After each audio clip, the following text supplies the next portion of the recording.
People have come up to me in the street and said, Greeny, I'm not excited about Justin Fields. Justin Fields hasn't been that great. It's not a home run. And here's my response. I looked into it a little bit. Josh Allen was not available. Patrick Mahomes was not available. Like those guys, those weren't on the list of options. So, Mike, this is the third year in a row we've had this chat during the NFL offseason, man. I've really gotten to see the spectrum of Mike Greenberg, his Jets fandom. 2 years ago, it was the enthusiasm for a new beginning with Aaron Rodgers. And then a year ago, of course, dread going into Aaron's redo season. And then here we are now. Aaron's gone. Justin Fields is your new quarterback. So could you tell us where's your head at this offseason? Well, it's in a very different place, certainly, than it was 2 years ago or even a year ago. I think the expectations with Aaron and a healthy roster were that this was a team that was prepared to make a deep playoff run and maybe even break this long-standing Super Bowl curse. I don't think any reasonable person views it that way right now. But I am enthusiastic. I think I like Aaron Glenn. I mean, obviously, I remember him as a player on the Jets, and I loved him then. He was a coach that everybody wanted to hire, or many people did. So I think we couldn't have done better on that front. And I think the signing of Justin Fields is an excellent one. It's extremely low risk. It for all intents and purposes, is it a 1-year deal? If it works out, great.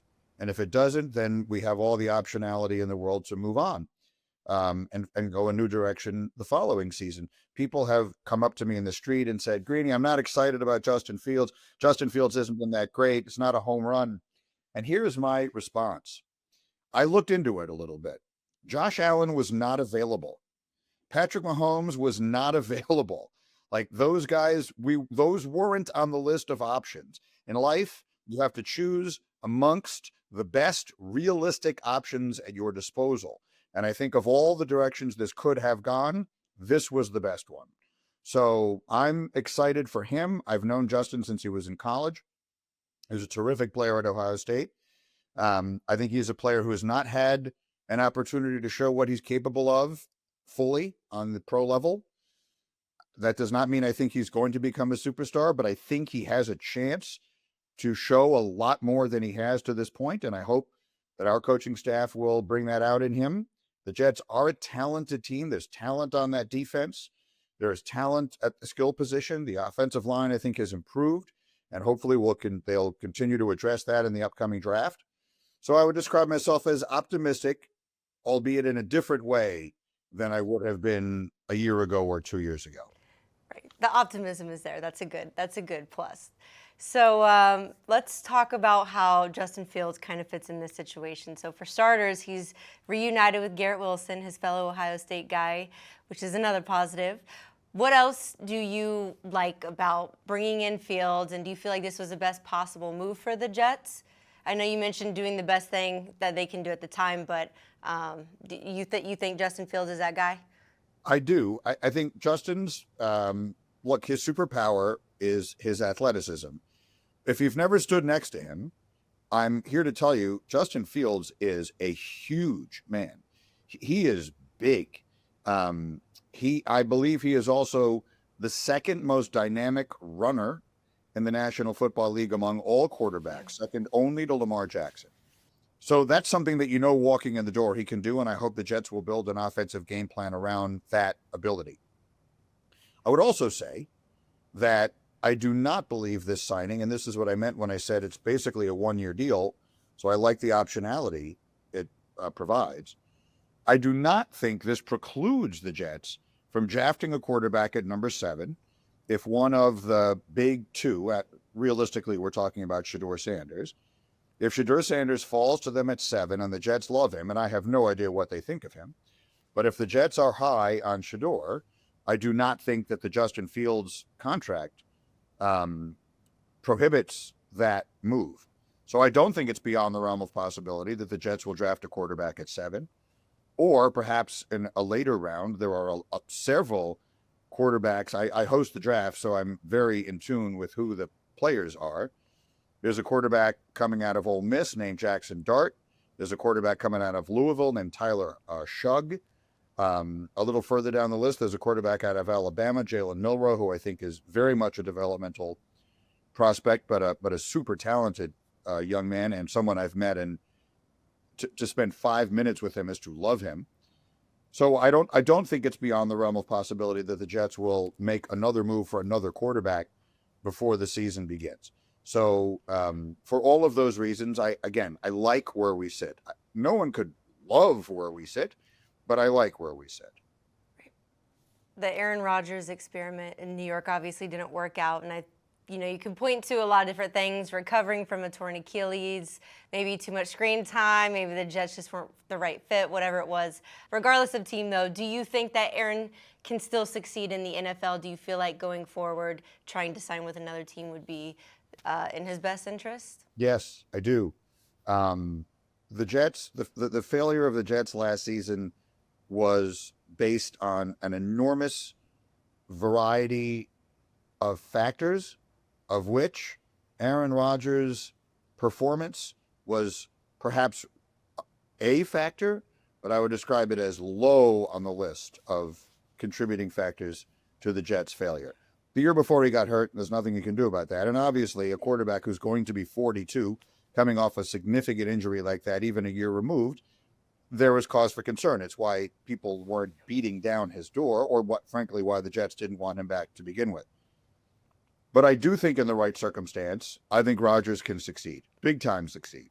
I don't think that he puts a team on his shoulders anymore the way he was able to do at his peak, but I definitely think he could be the quarterback on a highly successful NFL team with the right pieces around him and the right coaching. So the answer to your question is yes. I believe Rodgers still has the opportunity to succeed in the NFL. Whether he will win another championship or not, I don't know. But I'm convinced he wants to try. A few more questions here. A few years ago, you and I chatted about your book that takes a look at who's the rightful owner to each uniform number in sports. Yeah. I want to talk about number 8. Obviously, in hockey, that's Ovechkin, who's on the verge of making history. But when you look at other eights in the sports, you got Yogi Berra, Kobe Bryant, Cal Ripken Jr., very stacked. Where do you think that Ovechkin fits in with these legends in sports? Right at the top. I mean, right there at the top. We gave the number to Kobe. Kobe played exactly half his career wearing 8 and the other half wearing number 24. We would have loved to have given him 24, which would have opened up 8 for Ovechkin or any number of other, as you just pointed out, Steve Young, Troy Aikman, Lamar Jackson. There are a lot of great players in the uniform. But number 24 is Willie Mays, and there was no way not to give Mays 24. So we gave Kobe, who I think, based upon his significance in American culture above and beyond his play, needed to be in the book. But Ovechkin at that time already deserved, and certainly when he breaks this record, which he will do shortly, even more so, deserves serious consideration. I mean, there's no doubt about it. He's on the very, very, very short list of the greatest players in the history of the National Hockey League, and thus one of the greatest athletes in the history of North American sports. And that is what the book was predicated on. So absolutely, Ovechkin is on the verge of doing something that most people thought would never be done. And if that doesn't get you onto a list like that, I'm not sure what does. Right. Last one here for you, ending with some baseball. I know there's not a person in the world that will feel bad for Yankees fans, but they've had a rough go in the last 5 months, as you know, lost in brutal fashion to the Dodgers in the World Series. Juan Soto said so long, went to the Mets, and then now Garrett Cole's out for more than a year recovering from Tommy John surgery. So would you like to share any words of encouragement for Yankees fans? I'll tell you a true story. My daughter is 24 years old. Okay. She has a very nice boyfriend named Jake. They've been together for 3 years. He is an insane Yankee fan. And our daughter was over our apartment yesterday, my daughter Nikki, and she said, "Dad?" And I said, "Yeah." And she said, "Garrett Cole is ruining my life." And I said, "What?" And she said, "You have no idea the amount of anguish that Jake is going through right now based on the Garrett Cole news.